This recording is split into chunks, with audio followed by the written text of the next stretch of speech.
The Dave Hooker Show. A presentation of Off the Hook Sports. Objective insight, expertise, top guests. Available on YouTube, Apple, Spotify, and the Off the Hook Sports app. Download now for free. Also available on offthehooksports.com. I compute and obey. Now to Dave Hooker. Ready. Here we go. Good morning, afternoon, evening, whenever you may be watching, to you and yours with Caleb Caloun. I am Dave Hooker. We've got a lot to get to, including some potential former Vol draft destinations. Also, Tennessee picks up a big-time commitment from a Georgia defensive lineman that will break into recruiting. The transfer portal, will the Vols go after anyone in that portal? Boy, it's tough to predict, but I'm going to go ahead and say that they're not going to pass on everybody in the portal. They will take somebody. And also some rules changes in the clock and how they affect Tennessee that is so heavily influenced by the clock and keeping the chains moving, so maybe affects the Vols a little bit more. Good morning, Caleb Caloun, or good afternoon or good evening whenever you happen to be watching this. We broadcast live at 10 a.m. on weekdays Eastern time. You can certainly download the app, or you can go with that link tree that's connected here and find different ways to listen to us. We cleared 2,000 subscribers over the weekend, so not even being in existence for a year. That's pretty cool. Caleb Caloun deserves an awful lot of credit for that. He's cutting up video like crazy. He's like the Edward Scissorhands of video editors in the evening. So he's doing that on YouTube. And we've got a lot of good things coming up this week. I think we might have our first John Adams appearance stopping in. I know that we will have how about Josh Ward, Fred White, and the Celebrate 98 series is right around the corner. So get the app, or be sure you've got your notifications on, because I have a Cooper Mays piece that I'm going to put up just here in a little bit that I think you will certainly enjoy. Caleb, how are you, sir? Pretty good. I hope it's not like Edward Scissorhands. That would be impossible for me to work on the computer at that point. Well, yeah, but it's like you have digital scissor hands. Edward Digital Hands. Edward, yes. So like your chopping is happening in the computer, if that makes sense. Fair enough. This is a sequel, Dave. The Edward Scissorhands sequel. Right now, we're throwing it out there. I think I somehow, Edward. I wrote the Top Gun 2 sequel, just for the record, and I wrote it years ago. I mean, I knew positively that that's what they were going to do. So I'll try to write the Edward Scissorhands follow-up. I don't know how that we can do that. I think that was pretty self-encapsulated. So, all right, a lot going on, but Tennessee picks up a commitment. Let's talk some Cruton, as we like to do that, because for whatever happened, that early signing day has moved the busy months of December and January into like April, May, and June. So we're going to talk some Cruton right now. Talking Cruton brought to you by Andy Mason, AndyMasonRealEstate.com. Talking Cruton. Am I right or am I right or am I right? Who's on Tennessee's board? The names you need to know, exclusively on Off the Hook Sports with Dave Hooker. Tell me about Tennessee's newest commitment. I'll tell you that it's brought to you by AndyMasonRealEstate.com. It'll save you thousands or tens of thousands of dollars on any real estate transaction, because there are 40 years of experience in his office, and he's awesome. And he cares about you, and they have the best prices. They have the best service in the biz. So AndyMasonRealEstate.com is phenomenal. Save you thousands or tens of thousands of dollars. Hit that like button. Let's bring more people in. A big crew already on this Monday morning, and I'll get to the message board. But first, get me caught up to date with Tennessee football recruiting as you rock the nice sport coat, Caleb Caloun, always updressing me. Well, this recruit won't necessarily dress up the class on paper, but he could be the steal of the class, as I wrote on Friday. Jeremias Heard is a 247 sports composite 3-star out of Model High School in Rome, Georgia. He is a 3-star on 247 Sports and On3, but he's not yet rated on Rivals or ESPN. The reason for that is he's a member of the 2024 class. He didn't play football until this past year, which would have been his junior year. He hadn't played football since 8th grade before then. So he missed 9th and 10th grade playing football. So he's just now getting noticed, and Tennessee was one of the first schools to offer him. Alabama has since taken a pretty big interest, reportedly, and it sounds like Georgia had taken an interest too. And it sounded like it was going to take this year for him to really build his profile. But Tennessee offered first, so he committed to Tennessee. He stands at 6'7", 295. I think this is somewhat of a, you could say a gamble, but I think it has more to do with, look, Tennessee has the best defensive line recruiter in the SEC. And I mean, in terms of recruiting and in terms of talent evaluating in Rodney Garner. So my guess is Rodney Garner just found this guy before anybody else found him, and that you're going to start seeing more hype grow behind him over the coming months as more schools get interested. Okay, so let me ask you about him for a second, because basically he's three different kinds of players. He's, when he's not ranked, he's either the type of player that Tennessee saw early and they wanted to go ahead and offer because they think he's really, really just that good. Okay, there's the other type of prospect that he could be, that you're in the Georgia area, you want to get a head start on the Bulldogs because you think other programs like Georgia will come calling. Now, I know we're projecting here, and he's a 3-star guy now, but the third option is he just isn't very good and can't play, which I don't think that's the case. But when we talk about Heard at 6'7", 295 pounds, do you think other schools will come calling, like Georgia, which is just down the road? And also address, if you can, Caleb, how it's odd to me, at least it is to me, maybe it's not you, these guys typically commit and hold them. Used to be when you committed throughout the year and you didn't have the early signing day in December, a commitment in April, I just always thought was stupid. I didn't think it held half the time. They do hold most of the time now. So thoughts on other schools coming after Heard and why he may hold, because that tends to be the norm, which still surprises me. I think, and I can't prove this, so to your second question. Okay. I think a lot of what goes into recruiting visits has to do with donor money. Like, we know the facilities, like the college football facilities are the best in the world. They're better than the NFL facilities because you weren't allowed to pay players. So they poured all their money into the facilities that came through donor money. So I think a lot of what went into a recruiting visit came with. So I think the recruiting visits were much more fun before NIL. And I think some of the donor money is being redirected to pay the players rather than make sure they have the best experience possible on their recruiting visit. Okay. And so it's not worth it to take all these visits anymore. Now that's interesting. Okay, so you're saying when they roll out the red carpet during the football season, which they still do, but most of the guys are already committed. So when they roll out the red carpet or big orange carpet, you don't think that is as big of a factor as coaches identifying guys early, having them to summer camp? And are you taking this a step further that a financial deal is already in place with some of these guys, like Nico?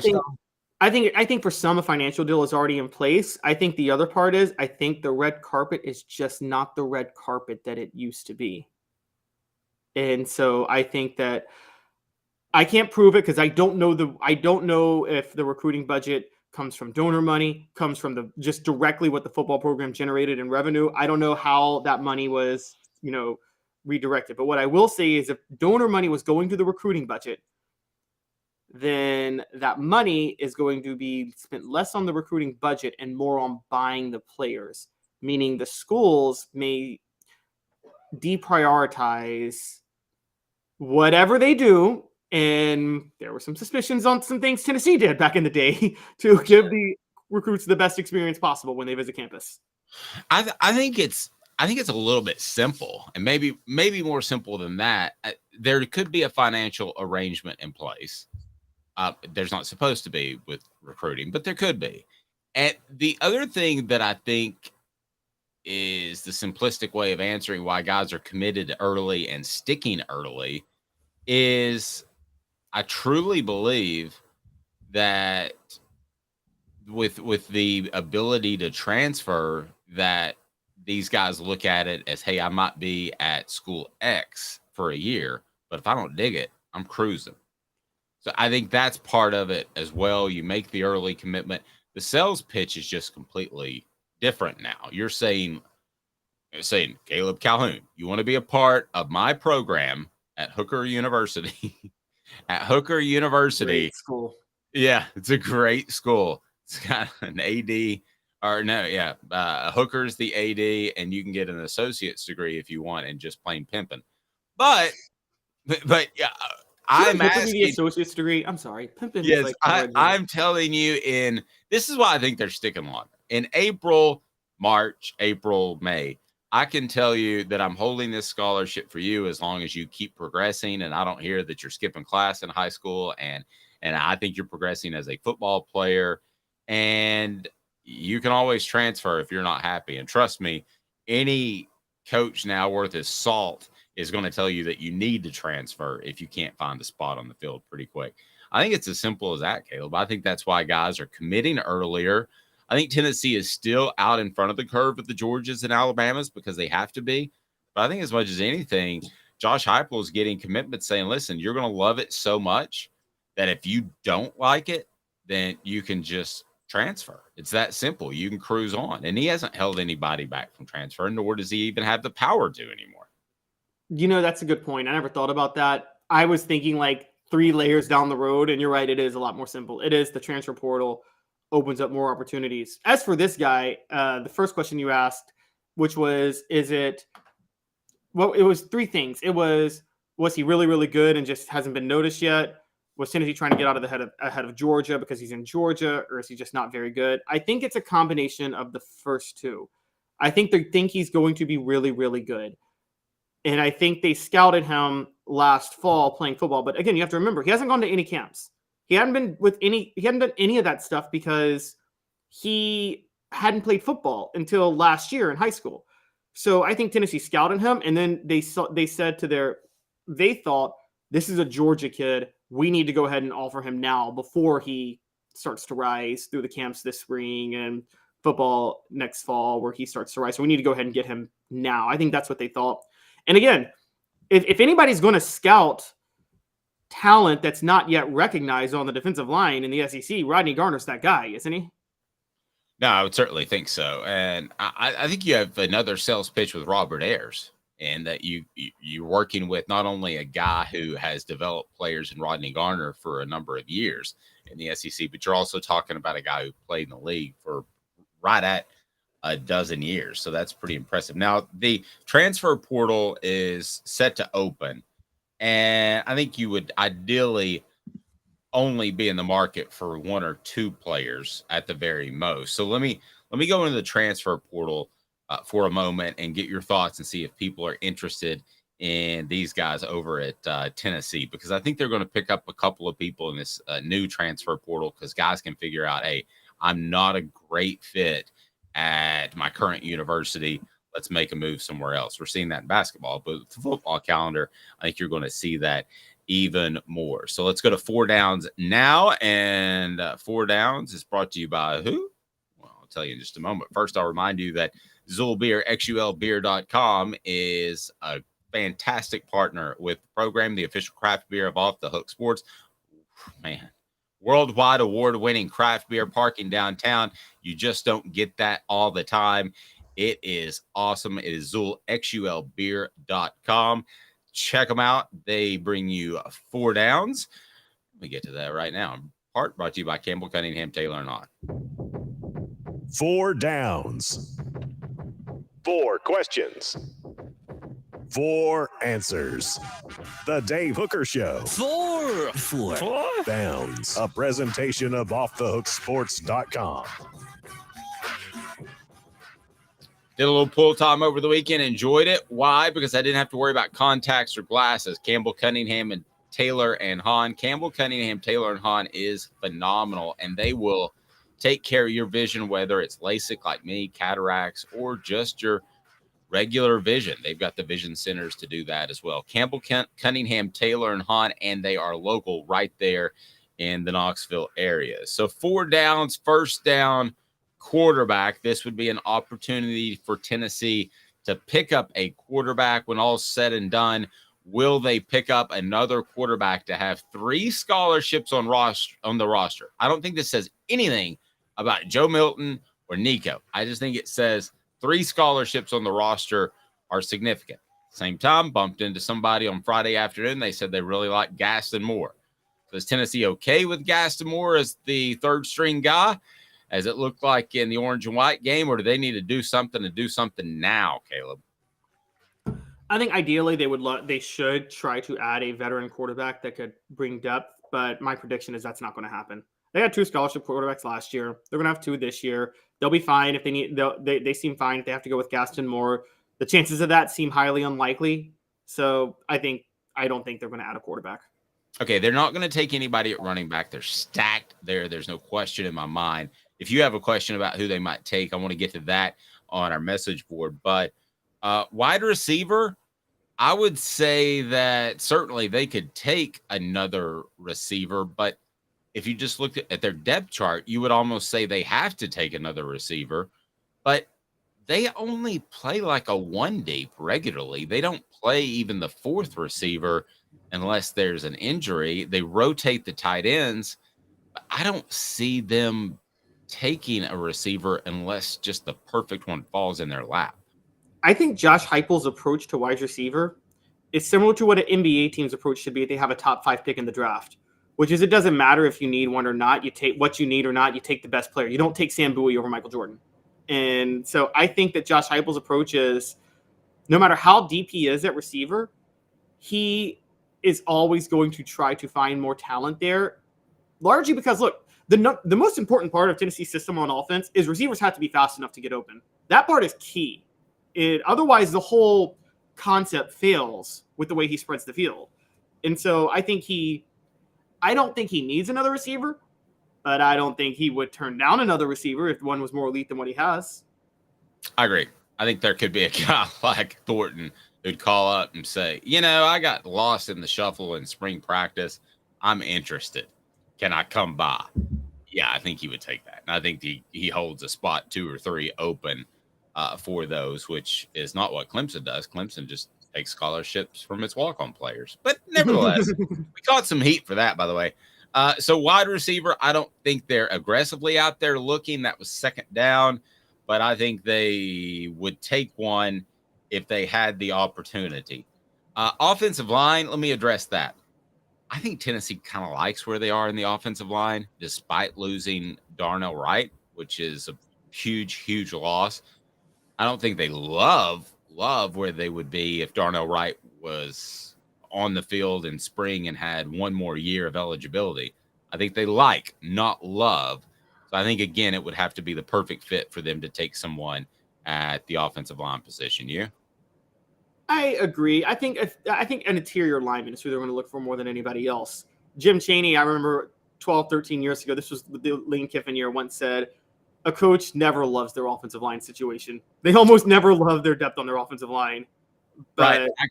I can remember asking offensive linemen, like, how many offensive linemen would you like to have, or offensive line coaches? And I would ask them, how many offensive linemen would you like to have? And they'd say, well, I mean, at least 10. At least 10. I mean, that's 2 deep at every position. That's no shuffling. And you ask a defensive tackles coach, like, how many defensive tackles would you like to have? At least 8. Come on. You're not going to have 8 John Hendersons and Albert Hainsworths rolling in there.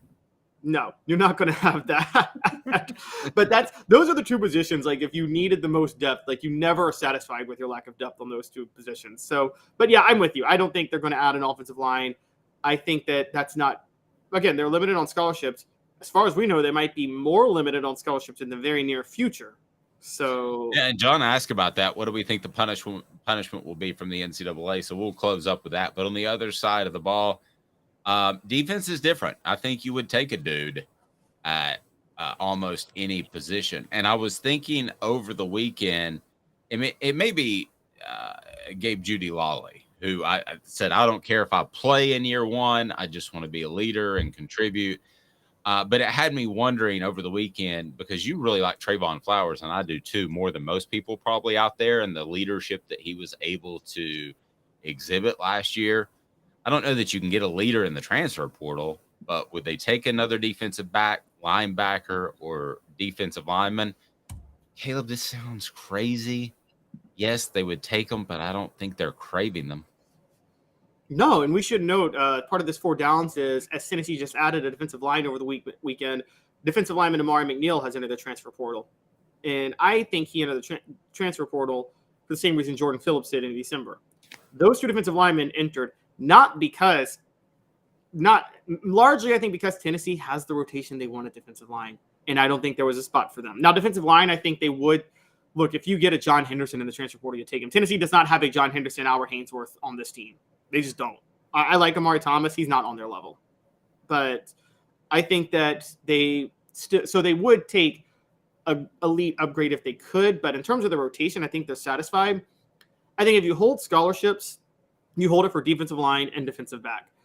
I don't even think linebacker, as bad as linebacker was this year, Dave, they added Keenan Peely and Arian Carter. I keep hearing good things about him. Aaron Beasley's back. I think they are actually Aaron Beasley's back. Caleb and Elijah Herring seem to have taken that next step. I think they're finally where they want to be at linebacker. They will be significantly better at linebacker this year. As opposed to this time a year ago, I completely agree with you. Now, we didn't know that Jeremy Banks was going to go off the rails at some point during the year when all's on the table and you miss a practice on Monday and then you try to start a fight with Hendon Hooker later in the week. We didn't know that, but even just okay. So what do we this time last year? Let's compare the linebacker position real quick, and we'll get to your questions. Go ahead and hit that thumbs up button. We bring more people in, but you want to look just for a second at the linebacker position, not knowing that Jeremy Banks was going to have an issue off the field. I still think it's better as of April 2023 than it was in April 2022. You replace a Jeremy Banks with a Keenan Peely, who's your middle linebacker, and an Arian Carter, who's more of an outside speed guy who has a lot of upside. I would, along with Aaron Beasley, I would take this trio over what you had Banks, Beasley, and pretty much Solon Page and Juwan Mitchell last year. Yeah, there's no comparison. This is a much better unit. Yeah, and you still have those two if you need to turn to them, which I think is a real possibility. City Heating and Air Conditioning, cityheatandair.com. As the temperatures begin to warm up, you're going to need perhaps some work on your unit. You need to be nice and comfortable. Happy wife, happy life. I can tell you that. Cityheatandair.com. Integrity matters over 50 years right there in Knoxville. Cityheatandair.com. Cityheatandair.com. City Heating and Air Conditioning. Absolutely love them. And they bring you our own Cooper Maze, which we'll have up later today. So looking forward. That is a lot going on. Hit the like button, John says. Smash it. Subscribe. Share. We want to hear that. And also, Billy Bob Cooter saying Jeremy Banks was the best wish he had stayed. Do we? I think that's sarcastic. I think that's sarcastic. Maybe a little sarcastic. Stay tuned. 2 minutes coming up on the program. We have got, They just have to change something. So how do the new clock rules affect the University of Tennessee and their high-tempo offense? And they will. Stay tuned. 2 minutes. He's Caleb. I'm Dave, Off the Hook Sports. And Craving Wings South North Shore location, where we've heard people say that you can get the best wings in East Tennessee. Pero ¿quién es este? El número 87, Jacob Warren. I'll just do 6 on my sauce 87, please. Imposible, señorita. Dale 6 más. Look at these wings. Perfectas, deliciosas, fantásticas. Man, I don't know what you're saying, but it sounds awesome. How do you say fresh, never frozen in Spanish? Frescas, nunca congeladas. Make your way to Craving Wings and get you 6 más. But what was funny about Kate is we were a full continuum of care at that time. We had detox, we had inpatient, we had outpatient. So we were doing a lot of the things that we do now. But now we just do them so much better. It's really a simple program, but we're complicated people. I am what I am, and now I got to do something about it. You can take your life back. Call Cadis today. Got cataracts? We can fix that. Never miss another moment.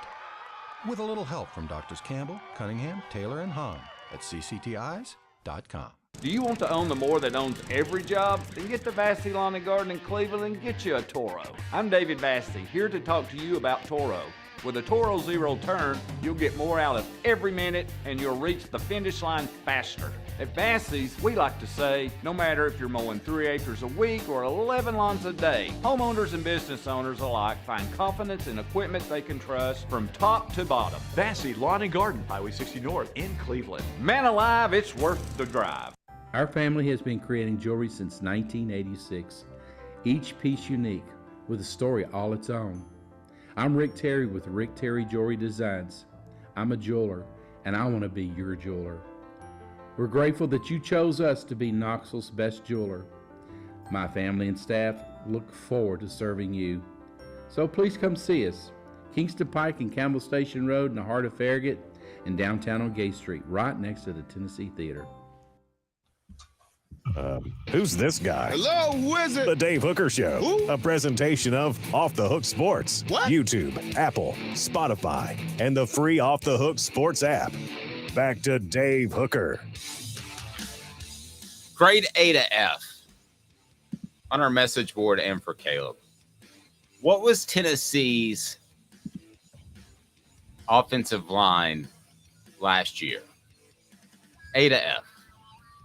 Ooh.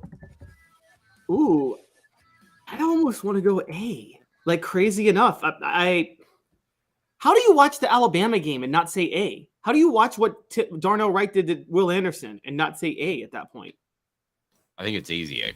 I think I could almost go A plus. I mean, they didn't have the greatest day against Georgia, and obviously struggles, probably internal strife led to that at South Carolina. So I can't give them an A plus. But if I get those two big exceptions, or you just have one bad day at Georgia and the rest of the days are fantastic, then I could lean towards an A plus. But Travis says B plus. I'm going to go ahead and go A minus, guys. I mean, I'm really high on Will Anderson, so that's a factor. And he was on my Heisman ballot 2 years ago, so factor that in.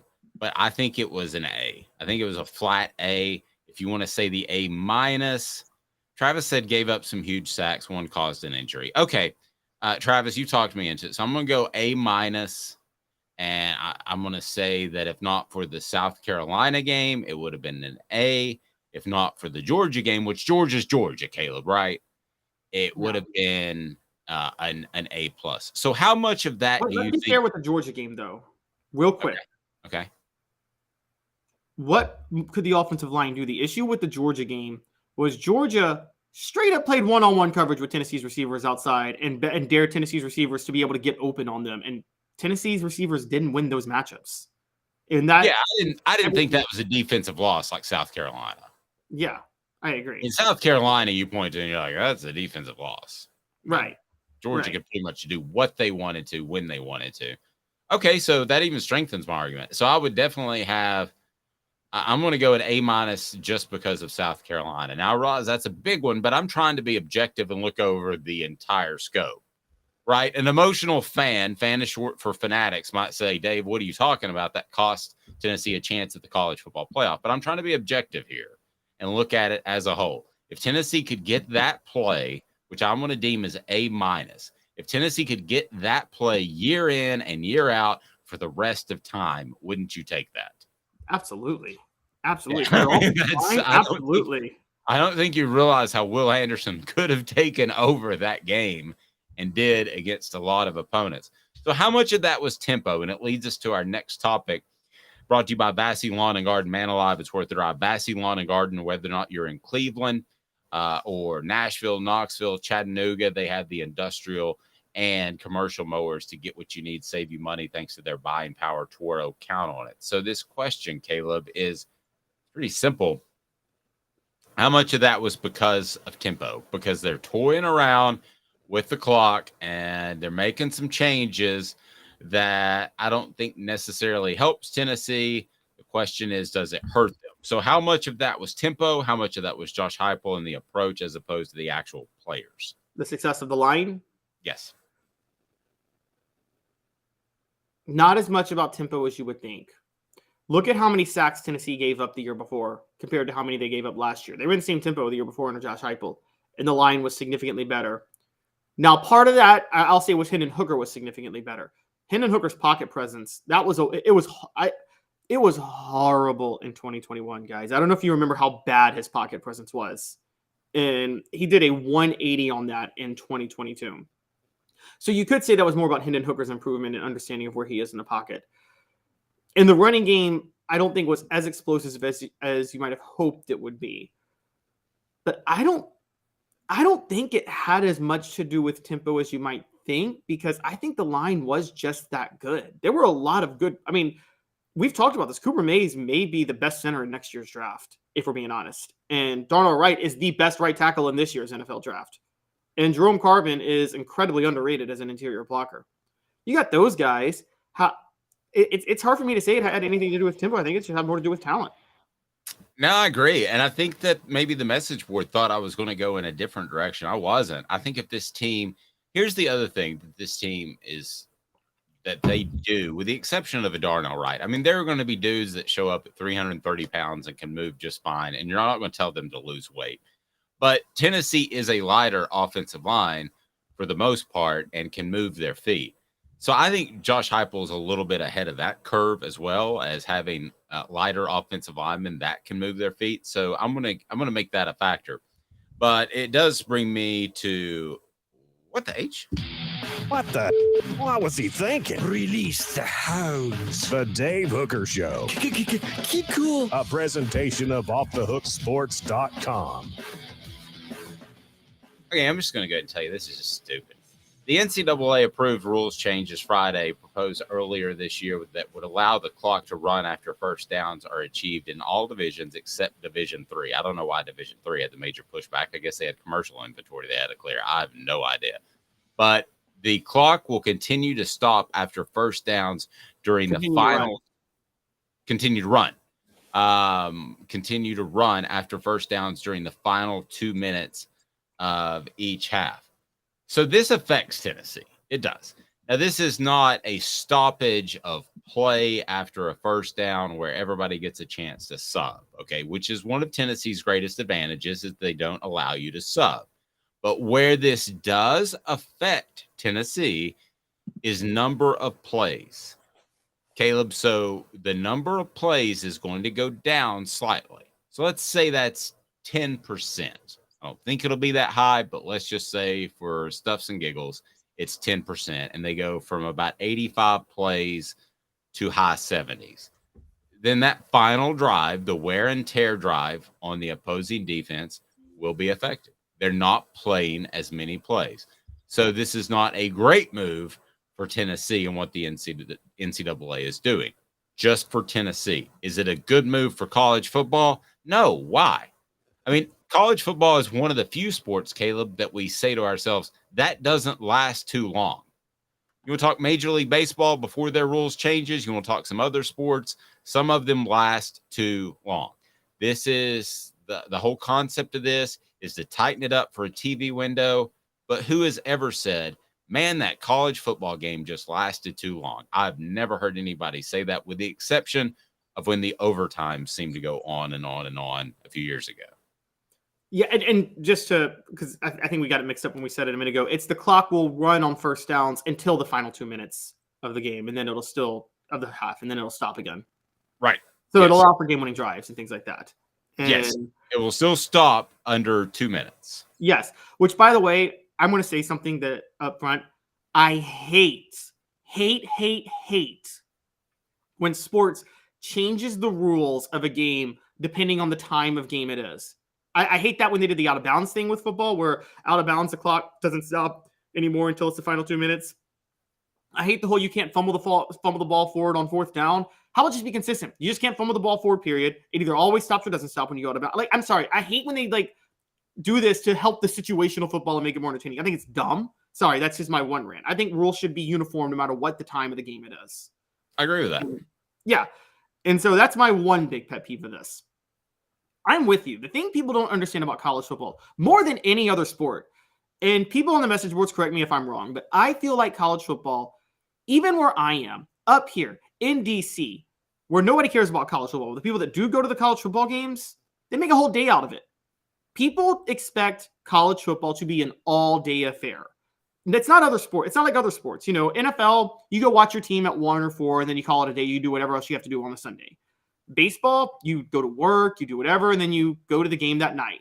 Basketball, same thing. Football, college football is an all-day thing. There's no reason to shorten the game because, Dave, you cover college football for 15 years for the Knoxville News Sentinel. When you covered it, you knew that was an all-day job, right? That was 7 a.m. to midnight or 1 a.m. in the morning. And listen, I've never heard anybody say, man, that game drug on. Not one time in my life. Not once. Now, I will say, now, Mr. Jones brings up a point which you read right into the direction I was going. Fake injuries. And we know who does fake injuries as much as anyone. He goes by the initial LK. And he all but admits it on Twitter in kind of a suave way and just works it in there and that sort of thing. But you can't blame him either because if they're not going to change the rules, I'd do it. Well, you can't. You're right. And what can you? But how can you even change the rules? If that's John says, unless you're a Vandy fan, it drags on too long. It does for Vandy fans. Wait, I know you can change the injuries rule. That's easy. How? Fix it, because I haven't heard a good one. So I'm probably about to shoot yours down, but I'll be open-minded. If a player gets hurt, they have to miss the remainder of that drive and the next drive. The next time the defense is on the field. See, here's why that doesn't work. What if it's just a little nick, a little bang, and he needs to go out for just a second? And then, what you're doing by doing that, and it sounds good. Don't get me wrong, Caleb. You know I love you and I love your judgment. I think you're great. But here's what it does for a player. He's going to say, man, I just kind of tweaked my ankle or I just kind of have a stinger. I'm going to stay out here because I don't want to miss the rest of this drive and the next drive. Oh, so you think it's encouraging players to play hurt, which they're trying to stop? Yes. Okay. That's a good point. I didn't even just like it's encouraging players to get bad baseline tests on CTI stuff. They're acting dumb when they get their baseline test in August before they start hitting. Oh, okay. So that they lower the bar so that when they get tested in November, they're like, oh, you have the same cognitive ability that you had in early August, but they were playing dumb back then. I think you'll have players that'll force themselves to stay on the field. See, I don't know how to fix it. I'm going to Caleb. Yeah, now that you say that, I never thought about that. But now, like other rules in other sports is easy to fix. Like, basketball, the intentional foul, to stop intentional fouling, you foul out. In baseball, I think to stop intentional walks, I think if you get walked a second time in a game, everybody, you get to second base, not first base. And you advance 2 bases. Okay. You know what play would have never happened? Giving your recommendation, which is a good one. I'm not ripping the recommendation. I don't think Jeff Coleman would have come out of the Arkansas game, which allowed one Billy Ratliff to come in and force a fumble of one Clinton Sterner back in 1998, because Jeff Coleman was gassed and he came to the sidelines. He's like, I just need a play or two. Get out there, Billy. And Billy runs out there after admitting he had been beaten down by Brandon Burlsworth, rest his soul, the entire game and somehow beat Burlsworth. But Jeff Coleman probably says, I'm not coming off the field because I'm just gassed. I'm going to get through this.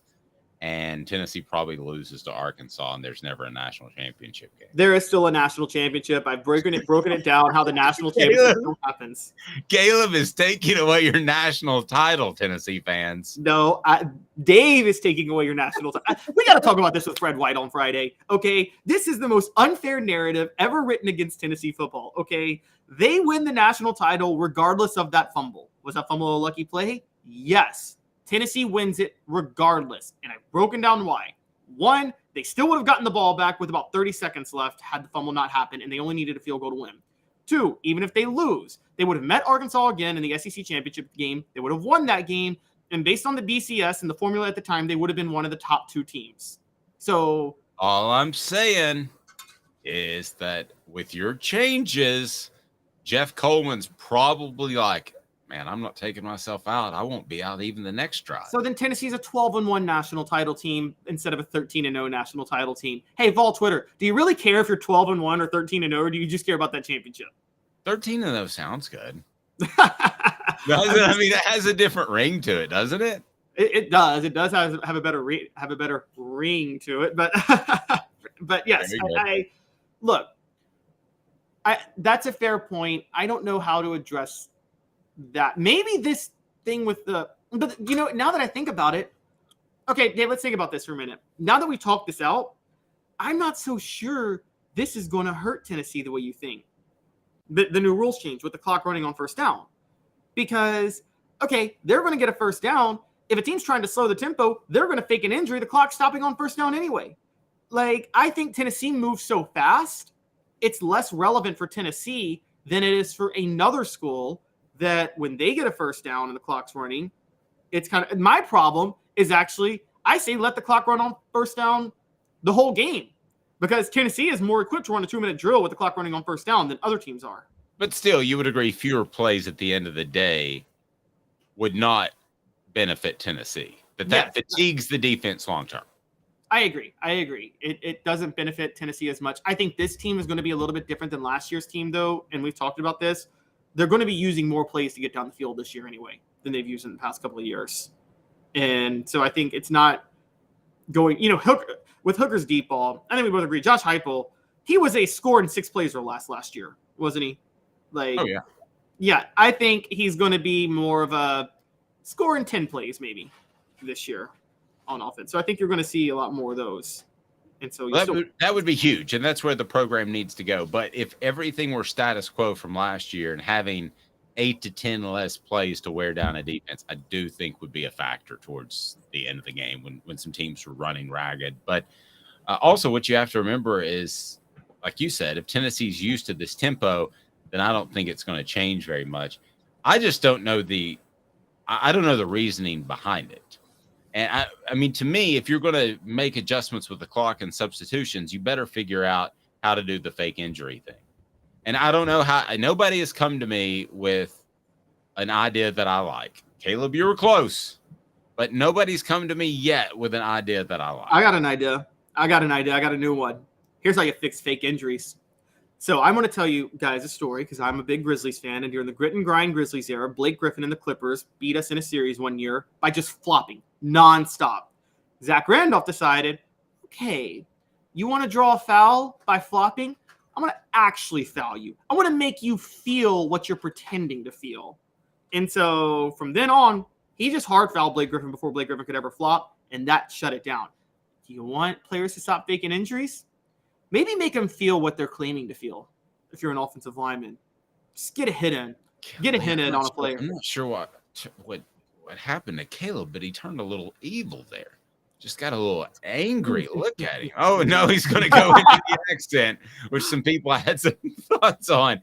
Stay tuned. 2 minutes while the Vols basketball team is significantly better than it was last year, and also while Alabama, after spring practice, could be in a whole lot of trouble behind center. He's Caleb Caloun. I'm Dave Hooker. 2 minutes off the Hook Sports. I know you like the heat. You got to try my signature sauce 87. Dude, you know I love you and I love to try your wing sauce. But when it comes to wings, I need them really hot. I hit 105 on the radar gun. I need to be pretty spicy. Yeah, I know that, man. Look, if sauce 87 isn't enough for you, I guess you can try the Holy Moses or the Grim Reaper. Now we're talking. Take it from these Farragut Admirals. When you're craving wings, it's got to be Craven Wings. Visit them online at cravenwings.com.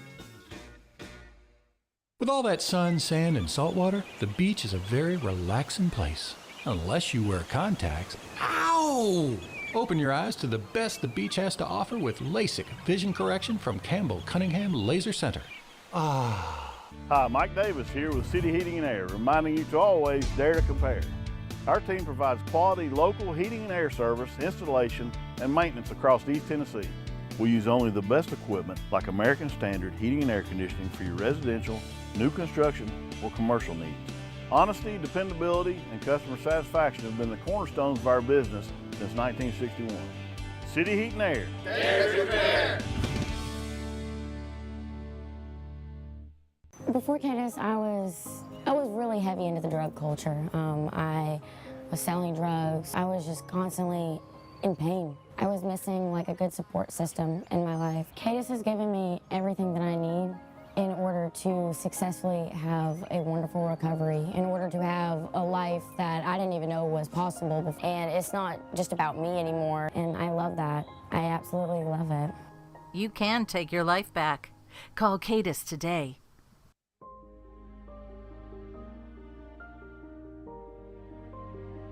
Our family has been creating one-of-a-kind pieces of jewelry in West Knoxville since 1986.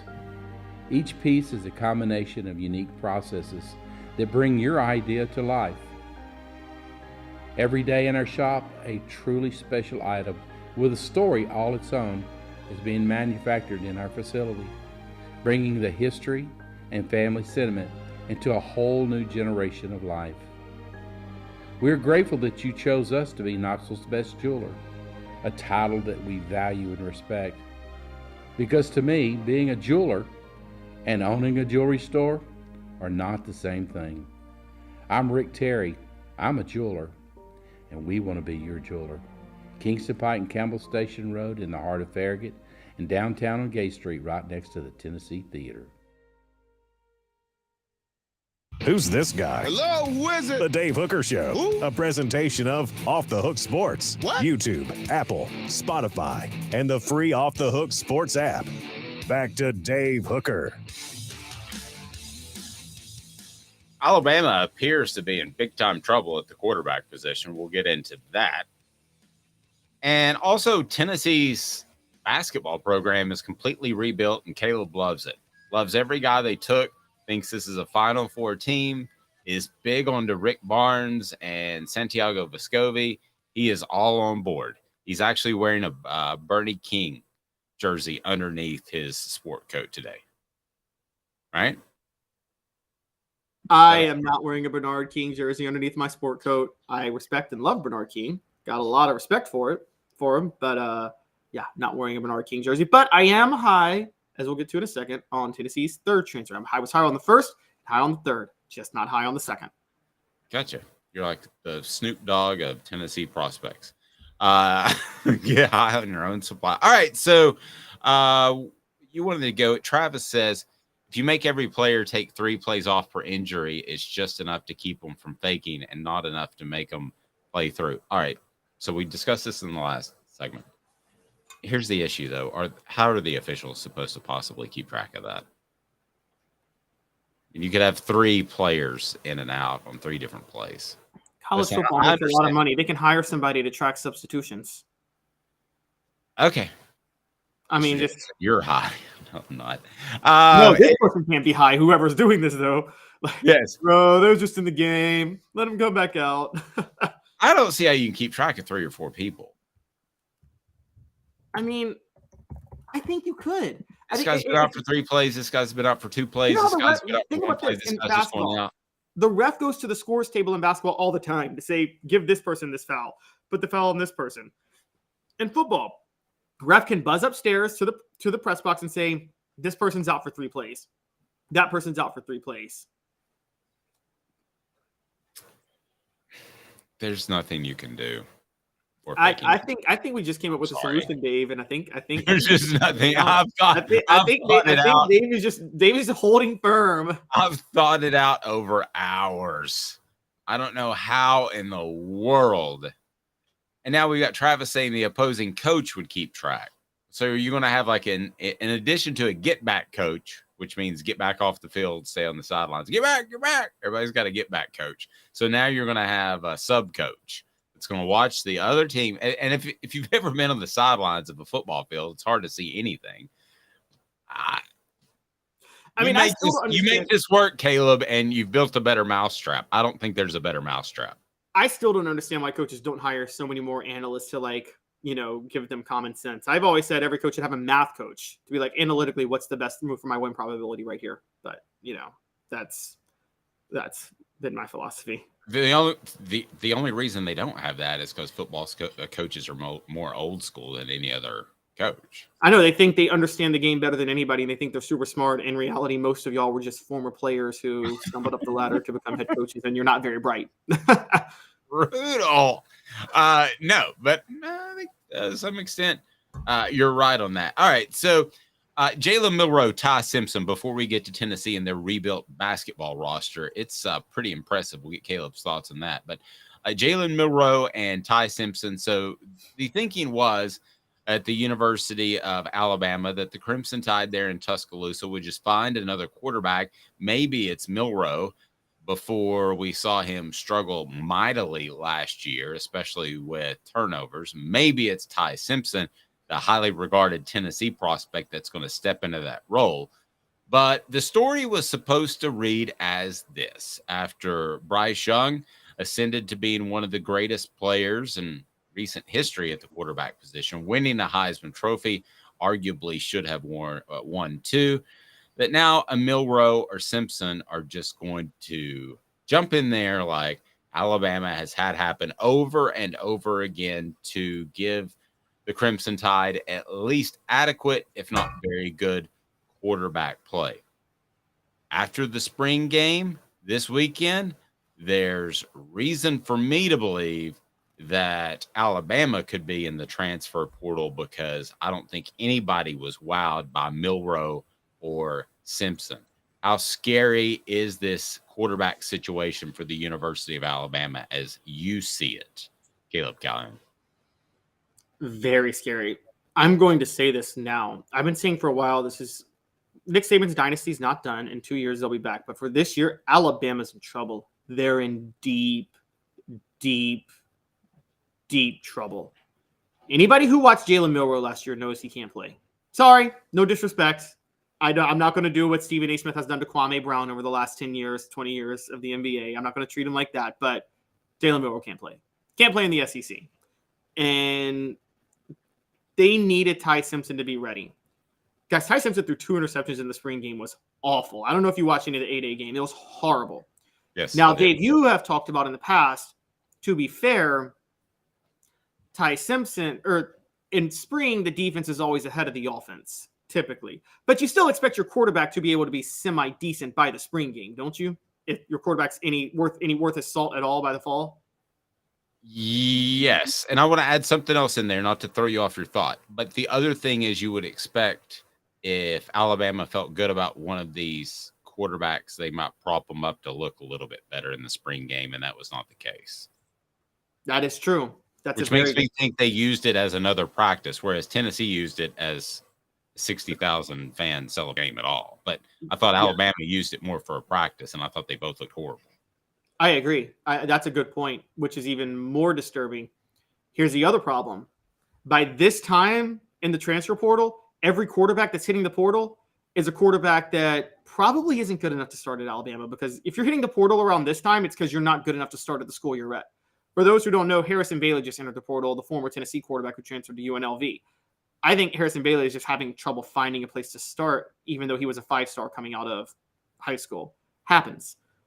Who are they going to get now from the portal? Every quarterback that's entered the portal that was worth, that you could see as a potential superstar quarterback, they entered the portal in January. None of them enter the portal in April unless they're desperate to find a place to play. No, I mean, if you enter it in April, you've officially been told by your coach after spring camp that you're not the guy, right? I mean, nobody's going to leave if they're and listen, they can kind of toy back and forth with these guys. They can say, well, you're still in the running. There's a top 2, but the bottom line is the players know who's going to be the first stringer. So, I mean, he has now with the Harrison Bailey thing, the thing that I find a little bit disappointing and disturbing about that is I think that he has the physical ability to play at a UNLV, arguably had the physical ability to play at a University of Tennessee. So this to me is where the transfer portal is probably doing him a disservice. It's too easy to leave. You need to stick it out for a little bit longer to find out if you're going to be able to compete for a job. I think that's a little bit too short of a time. But, I mean, basically, if you're Alabama, you're looking at Jalen Milroe, Ty Simpson, or picking up scraps. Yeah. And if you're That exactly. And if you're Tennessee at this point, remember how much Tennessee wanted Ty Simpson and Tennessee fans thought he was going to go to Tennessee? Yeah. I think you're happy about the situation now if you're Tennessee. I think you might have – I'm not so sure Ty Simpson was missed on, but he might not be capable of playing at this level in this offense. Look, on a broader scale, Dave, I'm bringing up Alabama's schedule right now, and the one thing working in their favor is, like Tennessee, they actually have a more favorable schedule than you might think, because the toughest teams they face, they get them at home this year, including Tennessee, obviously, and LSU. I would say you would agree that's their two toughest games, right? Tennessee and LSU? Yes. Yeah. They get all of them. They get both of them at home. They got Mississippi State on the road going through. Oh, and they get Ole Miss at home, and they get Texas at home. So their four toughest games are all at home this year. Their road games are Mississippi State, Texas A&M, Kentucky, and Auburn. I think I think that to some extent we're missing the point. I mean, they may beat Tennessee and LSU because they're at home, but are they really? The question that you have to ask yourself if you're an Alabama fan from now on, is this team good enough to beat the current Georgia team? No. That's your only barometer. No, based and on off a your new success, right? I mean, I was going. It was on a neutral okay. field. On a neutral field, I don't think this team could beat LSU or Tennessee this year. That's my hot take. Alabama on a neutral field would lose to LSU and Tennessee. They would lose to Georgia anywhere. And that's a big problem for this program. I mean, that's why I'm seeing them losing one of the four road games, just slipping up. I think maybe like Hugh Freeze will throw out everything with Auburn, because Hugh Freeze actually is pretty good coaching against Nick Saban. So you might see a shocker with Auburn. And look, they're going to lose to Tennessee or LSU or Ole Miss. One of those teams is going to beat them in Tuscaloosa this year. Book it. And I think, gun to my head, I would still pick Tennessee and Tuscaloosa right now. I'm going to be honest with you. What do you think that'll be, like a 4 to 6 point Alabama favorite? Well, it depends on what Alabama does up until that point. They will have just come off playing Arkansas, who could have a rebound year. And if they beat Arkansas pretty significantly, I think Vegas odds makers would freak out and just give them a 10-point spread with Tennessee coming. Here's the other thing too. Remember this: you pick Jalen Milroe to run an up-tempo offense where your quarterback runs around a lot. So even if he turned out to be great in that regard, you're changing your offensive system. You brought in a whole new offensive coordinator, defensive coordinator. I agree with you. I think it's a time of transition, and there's just too much transition to overcome. If both undefeated, Travis says Bama by 7, I think that's about right. But you got to remember, as long as Nick Saban's there, even if that program does slide back a little bit, that number is going to be so overly inflated for decades because people have made money betting on his number. Tennessee fans are the same way, by the way. When they go through a good run, they inflate that number. They do. You're better off betting against Tennessee most of the time. But a lot of times they get it right. One of the things that threw me off when I first learned about how lines work, this was 2000, and this is a funny game. You'll find this hilarious. It was South Carolina's like resurgent year under Lou Holtz. Remember that?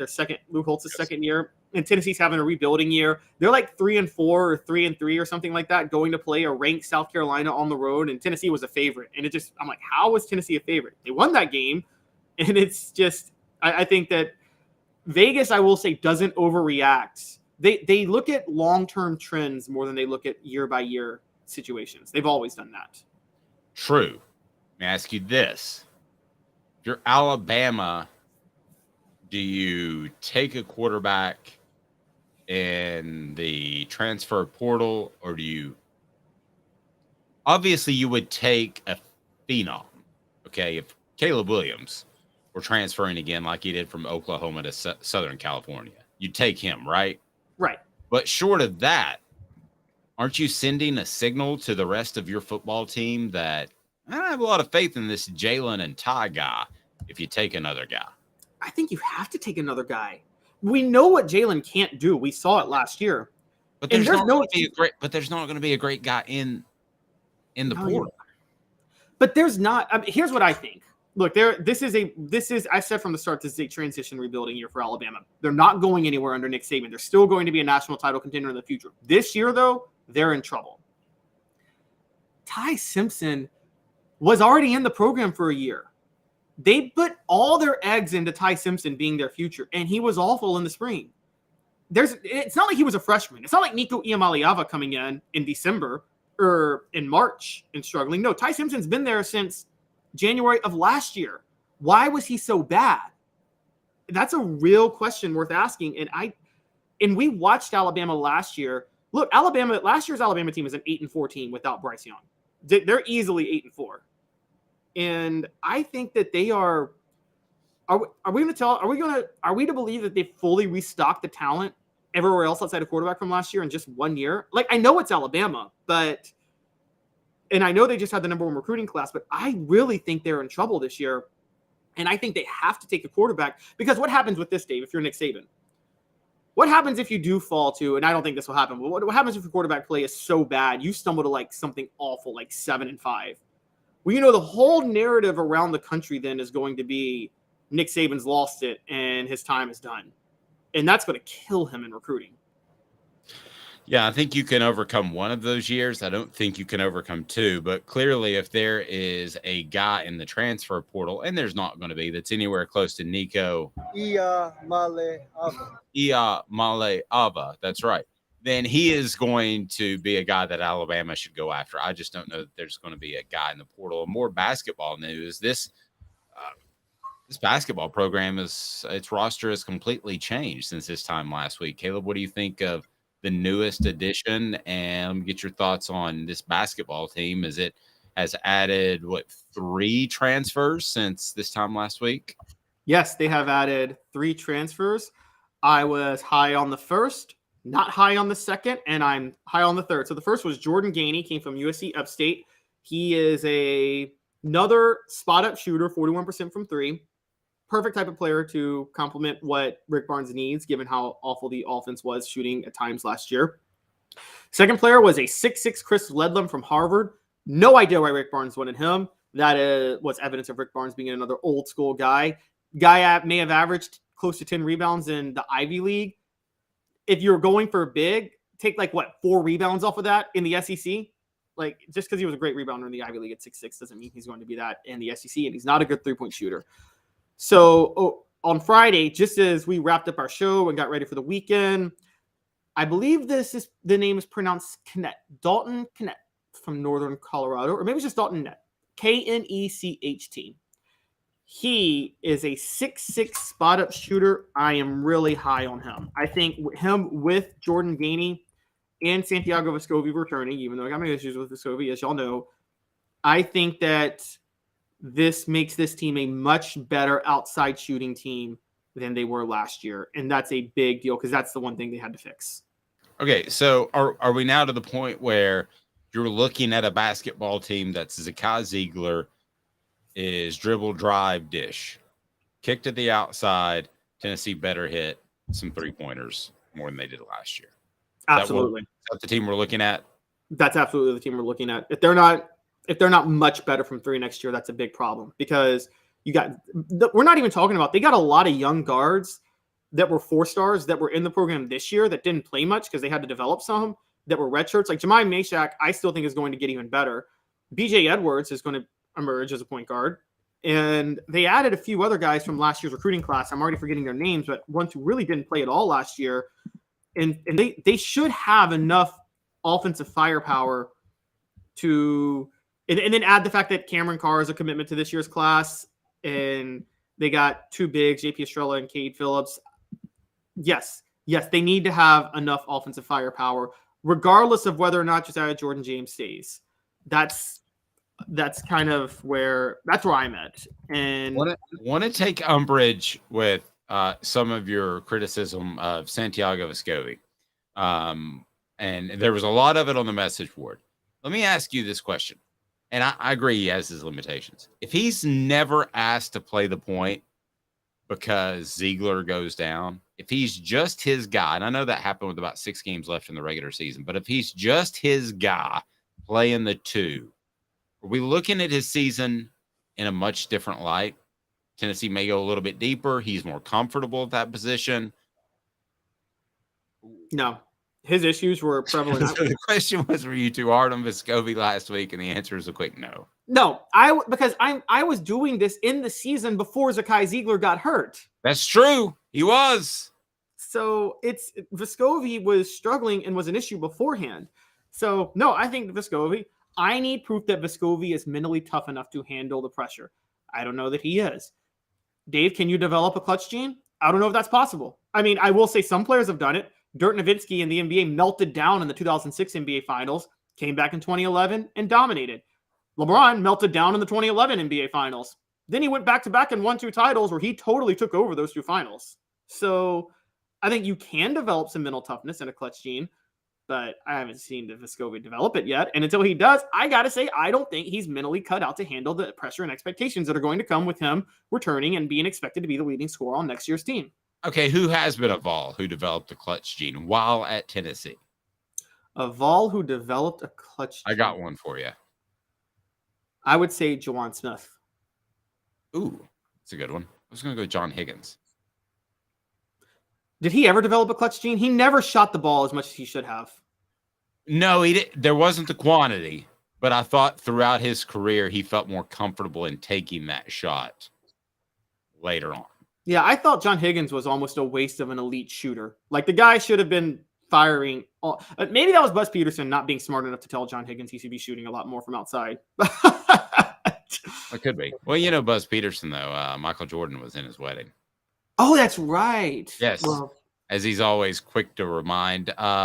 Mr. Jones said Scotty Hobson, Jordan McRae, Skylar McBee, did they develop clutch genes while did they develop clutch genes or did they just develop? You know what I mean? There's like kind of a difference. Like, were they like, there's a difference between developing a clutch. I'm talking about a player who was elite, but you couldn't trust him in the big moments. And then a time came around where you could trust them in the big moments. I mean, some people would say, I think this is totally unfair, by the way, who I'm going to name, but people would say this was Peyton Manning. They would say he struggled in the clutch and then he overcame his demons in the 2006 AFC title. Anybody who actually watched Peyton in college knew he was clutch from the start. And I mean, that SEC title game in 97 is the most clutch performance I've ever seen a college football quarterback put on. No, I don't think he had a problem with clutch. I think the entire program, when it faced Florida, had a problem with being tight. Yes.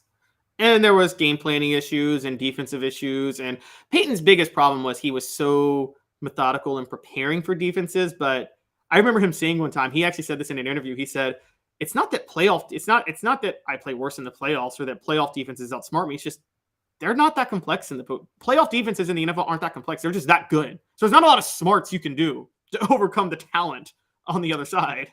We had a question about David Hobbs. If he'd assigned at Alabama, he would have been a 5-star. Yeah, I think you're right. I've talked about this before. And I think that some of these guys would be more highly recruited that we're talking about in basketball if they signed with Kentucky. I think you get a boost. I think that you see that with the individual recruiting services. Now, I think it depends on which of the recruiting services, if it's on 3247, Scout, whatever the case may be, if they still have a strong site, you tend to see them get favorable rankings, and that's not going to change. Yes, but let's be clear on this here. There's 2 things that give players favorable rankings. One is unobjective, one is biased to who the followers are. The unobjective one, I would say, is yes, these services add ratings to players if powerhouse schools offer them, because what they think is if Nick Saban wants this player, he must be good. On the other hand, an underrated recruit's really usually not going to be picked up by Tennessee guys because Tennessee has such a presence in the recruiting sphere. They have such an online following. I think a recruit's more likely to be overrated if they're signed by Tennessee than Alabama because Tennessee fans are much more online than Alabama fans are. Tend to agree with that. But really, the recruiting ranking shouldn't change regardless. You should use your own talent evaluators, but that's just not the case. It's funny you say that because analytic, like 538 one year did the best year they did the bracket. They talked about like the best method to do the bracket. And they said all these formulas that should go to picking every team. And then they did say, hey guys, you should factor in the seed of a team when you're picking a team in the NCAA tournament. That should actually be a factor, even if it's arbitrary. So I think these services are analytical, and I think part of what's factored into it is who's offering them to a certain degree. I agree, but if a guy picks Tennessee, which has a strong on-3 site, over West Virginia, he shouldn't get an extra star just because he picked Tennessee. Yes, that's politicking, because they would do it because of Tennessee's strong following. But if they're doing it with because Tennessee is a top 10 program and they're like, oh, if Josh Heupel's offering him, he must be good, then I understand that, because I think that is part of analytically of how they break down these prospects. For people that think recruiting rankings mean nothing, though, guys, every national champion since online recruiting rankings started in 1999 has had 3 of their 4-year classes up to that championship team be in the top 5 in recruiting rankings. They matter. Yeah, they do. And I hate the stat right before the Super Bowl that says, well, out of the 100 guys playing in the Super Bowl, 75 were 3 stars. Well, the vast majority of prospects each and every year are 3 stars. There's only like a dozen 5-star guys each and every year. Exactly. So it's not apples to apples. I tell you what's apples to apples to make your pet feel better. Crafttreats.com. Go to crafttreats.com.